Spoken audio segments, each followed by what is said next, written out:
Assalamualaikum warahmatullahi wabarakatuh. Izin memperkenalkan diri, nama saya Asa Imalia Zahra dari Universitas Lampung.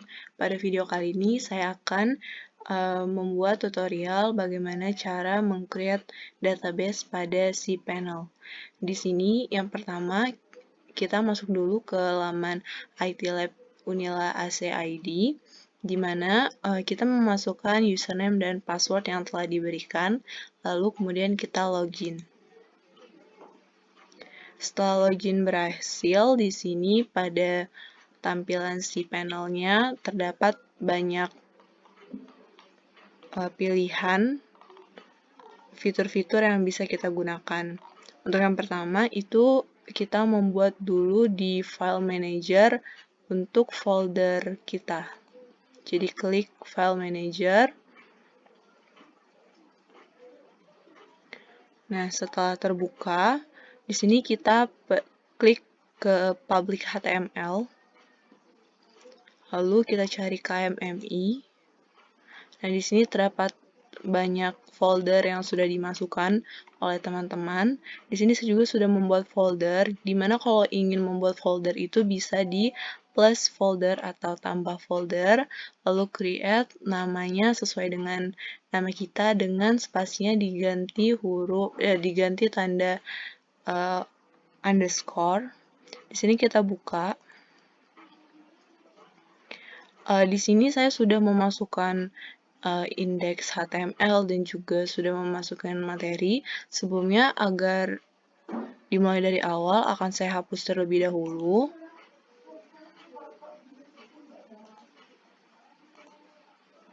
Nah, karena tadi sudah dihapus, di file ini kita akan membuat tambah file, di mana kita namakan dengan index.html. Lalu create new file. Nah, di sini sudah terlihat untuk filenya. Lalu kita buka, kita coba dari web yang sudah kita buat, kita coba buka dengan ID itlab.unila.acid/kmmi/ nama folder yang udah kita buat di sini. Nama folder saya adalah asa_imalia_zahra. Lalu kita buka. Nah, terlihat ini foldernya atau webnya ini masih terlihat kosong. Jadi kalau kita mau isi, kita bisa di indeks HTML-nya kita edit dulu. Lalu di sini kita bisa tulis.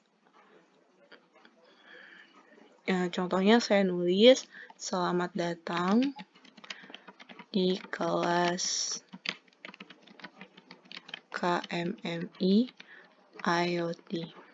Nah, sudah kayak gini, udah dibuat, lalu kita save. Nah, udah di save, sudah sukses, lalu kita refresh kembali web laman yang kita buka tadi. Nah, lalu muncul sekarang tampilan yang sudah kita buat di indeks HTML-nya, yaitu selamat datang di kelas KMMI IoT.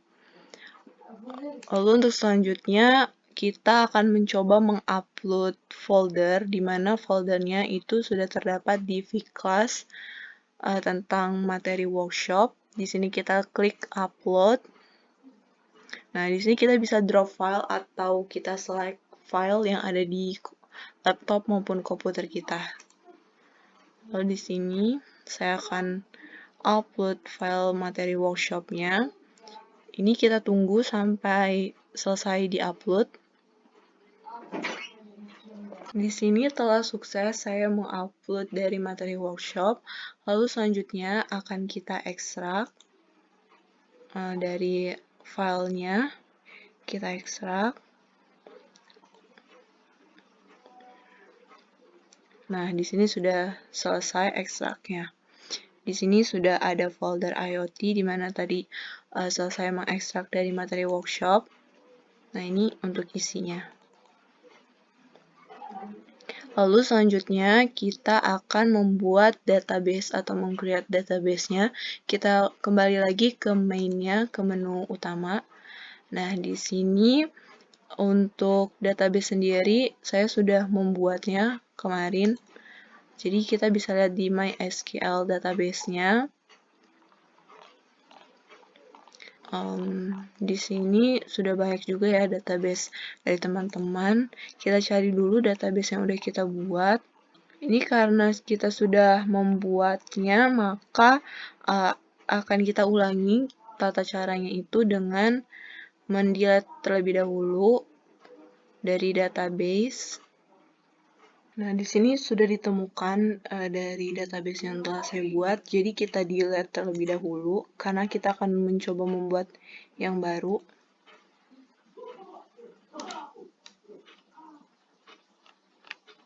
Lalu username-nya juga kita hapus.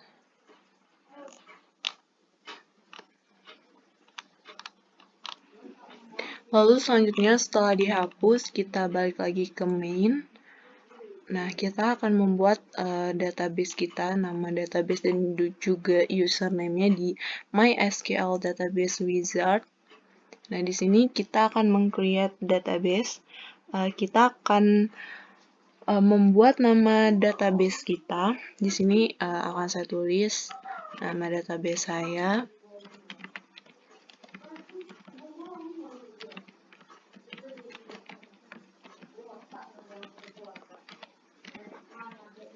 Lalu next step.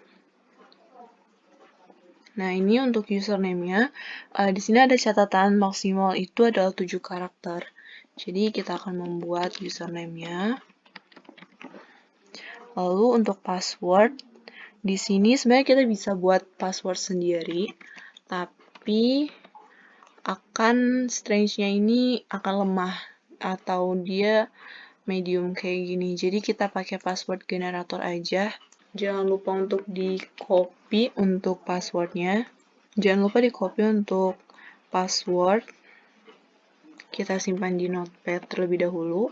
Lalu kita gunakan use password. Lalu kita create user. Nah, untuk di step 3 ini udah terlihat bahwa ada nama usernya. Ini juga kita copy terlebih dahulu, lalu kita simpan di notepad. Nah, ini ada nama database-nya. Lalu di sini kita centang all privilege. Lalu next step. Nah, di sini sudah komplit untuk pembuatan dari database-nya. Lalu selanjutnya kita bisa lihat untuk database kita. Kita cek lagi di MySQL database-nya.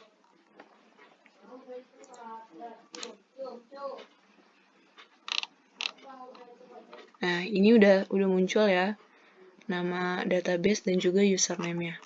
Lalu selanjutnya kita akan memulai membuat database dengan kita klik PHP My Admin di sini.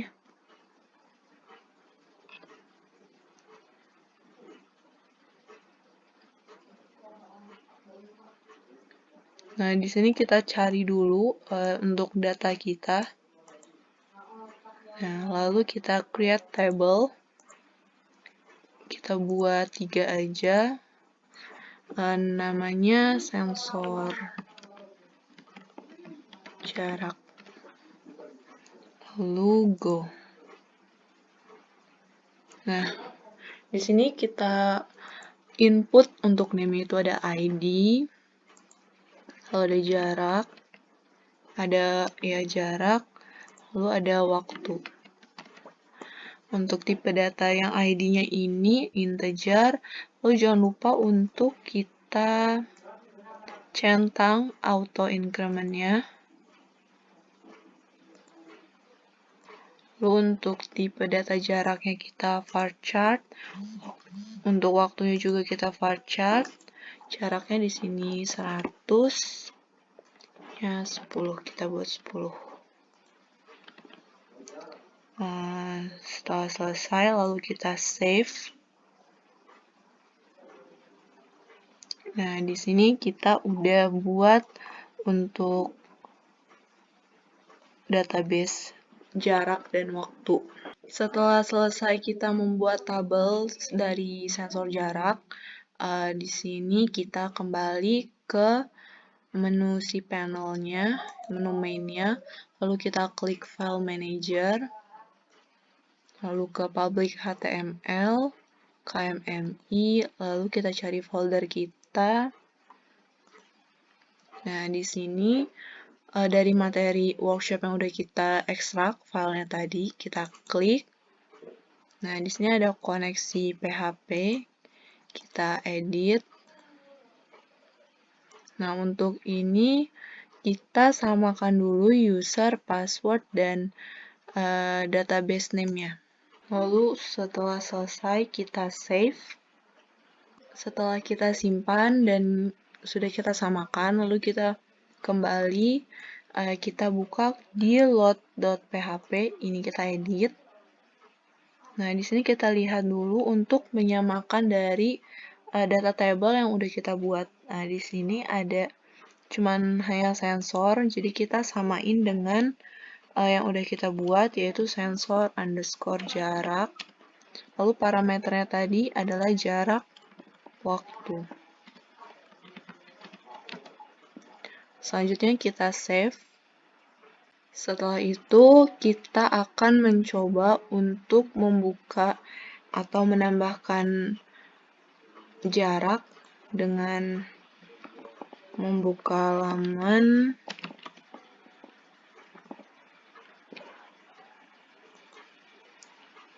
IT Lab Unilanya, lalu slice IoT, slice. Nah, di sini kita tulis jarak sama dengan, misal kita isi nilainya adalah 100, lalu kita enter. Nah, di sini udah ada akses berhasil untuk memasukkan nilai input 100. Kita masukin lagi misalnya jaraknya 150, lalu kita enter. Lalu di OK. Lalu kita kembali lagi ke database kita. Di sini kita refresh. Nah, maka akan muncul dari data yang udah kita masukin tadi. Ada 100, ada 250, ada 300, dan ada 150. Jadi, sampai di sini kita telah berhasil untuk membuat database menggunakan si panel. Sekian video tutorial dari saya dan video dokumentasi dari pembuatan database dari saya. Apabila terdapat kesalahan kata, saya memohon maaf. Terima kasih telah menonton. Wassalamualaikum warahmatullahi wabarakatuh.